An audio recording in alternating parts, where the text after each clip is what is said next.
You're watching News at Prime. Let's bring you this now. The ANC says the party's renewal program is forging ahead. ANC Secretary General Fikile Mbalula unveiling key resolutions from this weekend's NEC meeting. He says the party is also firmly focused on growing its membership despite its electoral decline in May's elections. Let's take a listen. The ANC has entered a critical phase of renewal, one that is focused on revitalizing the organization and ensuring that it remains rooted in the people's struggles and aspirations. Central to this renewal is a commitment to rebuilding the ANC as a united, ethical and disciplined organization, capable of meeting the challenges of our time. The Lekgotla highlighted several key resolutions aimed at strengthening the movement with a focus on expanding membership, deepening political education, and ensuring that the ANC remains a home for all South Africans, especially the working class, poor and marginalized. Well, let's try and get more out of the outcomes of that ANC Lekgotla. And joining us in studio tonight is ANC NEC member Dickson Masemola. Good evening to you, sir, and thank you very much for making time for us. Good evening to you and all the viewers throughout the country. Well, thank you for making time for us. There are two immediate concerns for the country right now, and let's start with what many will consider a priority, and that is the calamity that has occurred in the DRC. We have now lost 13 soldiers. The country is keen to hear from the governing party what are our country's interests for deploying our soldiers to that country and to a point where they have now lost their lives. There are people who are even drawing parallels at the moment to what occurred. I think it was back in 2013 in the Central African Republic, where yet more losses were suffered there. Well, I think at this point in time, out of what has happened in the Eastern DRC, it's very, sad and unexpected, unfortunately. One would say condolences to the families of the affected soldiers, and may their souls rest in peace. We are just from a very serious discussion at Little House this afternoon, and where the Secretary General very importantly did make a very critical reference to this issue. And we have agreed that we should at this point in time avoid a number of spokespersons on this matter coming from different angles, including even ourselves as the African National Congress. Tomorrow, the Minister of Defense Force and Military Veterans, together with the High Command of the Army in the country, they will be convening a press conference very seriously to articulate matters surrounding this tragedy that befell us as a country. And I think it will be extremely important at this point in time for us to defer as the ANC, not to want to presuppose details to a large extent on this matter, which is very, touching, very sensitive. And I would plead that we do not, at this point in time, go into the details about the matter, but defer these issues to the High Command of the Defense Force, together with the leadership of the department. Tomorrow, they have made a commitment to the organization, particularly the ministry, that tomorrow they will be able to clarify all these matters. But at this point in time, as the ANC, we're very much saddened by that. It is not something that we have expected, because we believe in peace, in the silencing of guns in the continent, and our government, which has been led by the ANC over a reasonable period of time, has been able to basically participate in a number of peacekeeping missions in the continent, precisely because of our philosophy that is enshrined on the founding documents of our organization, including the Freedom Charter. So I would really plead that at this point in time, we defer the details about all these matters to the leadership of the department, the minister in particular, Yes. and the high command of the army. All right. And indeed, I am absolutely going to respect that. But just a quick question. Does the ANC, just out of interest, have bilateral relations with the country that's in power in Rwanda? Does the ANC have fraternal relations with the governing party in Rwanda? The African National Congress in the whole of the continent, and that is our philosophical basis. Firstly, we belong to Africa. We believe in Pan-Africanism.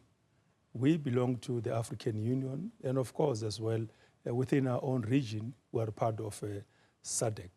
And therefore, from a policy point of view, including foreign relations as a government, and of course, the African National Congress is a very Pan-Africanist and internationalist organization. We do not necessarily have got problems with the leadership of Rwanda within the context of our foreign policy. So at this point in time, I think there's been a lot of presuppositions that have really occupied media space, including public discourse. And I can hear exactly where you want us to go with regard to this discussion. And I think it will be extremely important at this point in time. Yeah. At the party level, we have got no problem. We relate with our fraternal organizations throughout the continent, in the region, and of course elsewhere in the world. So we do not have any problem with any political or any social formation in the continent, as long as they are actually based on the understanding of bringing good governance, peace, and that's what the ANC believes in. Let's talk about matters here at home then. The leader of the Democratic Alliance is going to be meeting with the president. This is over a number of legislation that has been signed over time. More recently, the Expropriation Act. Simple question. Are you worried about the Democratic Alliance pulling out of the GNU? And if it were, what would that mean for this government of national unity? Well, our understanding is that at this point in time, we do not believe that there is something extraordinary that has happened that will precipitate a particular posture, if a position to be taken by our partner in the government of national unity, to be more specific, at the Democratic Alliance in this case. Of course, a reference has been made to quite a few important transformative legislations and policies thereof, which have been adopted in the interest of pursuing a transformation agenda in the interest of the downtrodden masses of our people, but most in particular, how do we build a very strong nation and bring equality out of what has been, the inequalities that have characterized the society and our African, situation in particular. So for me, where we're sitting at this point in time, we really do not think there is something extremely fundamental that may want the DA as our partner in the GNU to think of, pulling out. If they pull out of the government of national unity, it will not be precisely because of the ANC. And I think I can explain why. Before you explain why, I'm very short on time.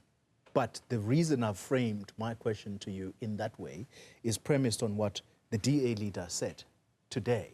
And that is that the Democratic Alliance is not in the business of implementing the National Democratic Revolution. He says quite simply, that is ANC ideology. So again, simply, does that worry you that they may just pull out coming out of this meeting that's going to happen tonight? We remain committed to the National Democratic Revolution. We remain committed to the actual program around the total realization of the Freedom Charter. And that is why this year in particular, we have said on the 8th of January, that we're going to be working very hard to renew the African National Congress so that it remains and continues to be an instrument for the people of this country in the prosecution and realization of the basic principles as enshrined in the Freedom Charter. And that remains our agenda based on the transformative role that we've got to play in bringing equality from colonialism and apartheid South Africa, which characterized our living conditions, and more especially our commitment beyond 1994 through the democratic breakthrough of building a united, democratic, prosperous and united South Africa. And on that belief system and philosophical understanding, we remain undeterred on the journey towards realizing that democratic society. And of course, at this point in time, precisely because of the electoral setback that we have suffered, we have found a way to create and establish, working together with other political parties, including the Democratic Alliance, Government of National Unity. And my understanding and our understanding as the ANC is that out of the statement of intent, there are regulatory mechanisms of how best could we, where there are areas of differences, the leadership of the participating parties would be able to come together to have a conversation, robustly so, of course, in the interest of progress, in the interest of stability, because South Africans, 62 million of them, I suppose they are not interested in the differences that are ideologically motivated and politically orchestrated. They are more interested in making sure that the current form and content of this government delivers on its mandate, drives transformation, but in the main, create socio-economic conditions that are very much conducive for the people of South Africa. So for now, where we're sitting, we're looking forward to that discussion between our leaders, our leader, President Ramaphosa, and other officials of the ANC, together with the participating parties, including the DA, and quite understandably, they will be able to find each other and facilitate a movement forward so that we can march together in the actual provision of services for the people of this country. I'm sad that we have to end the conversation because we needed to touch on local government, because that is part of what you discussed at the Lekgotla. But I'm going to have to invite you back now that you are available and you are in Johannesburg. I know you from Limpopo, so it's good to have you here. I'm no longer confined in my village in Limpopo now. It's good to have you, Okay. Mr. Masemola. Thank you very much for your time.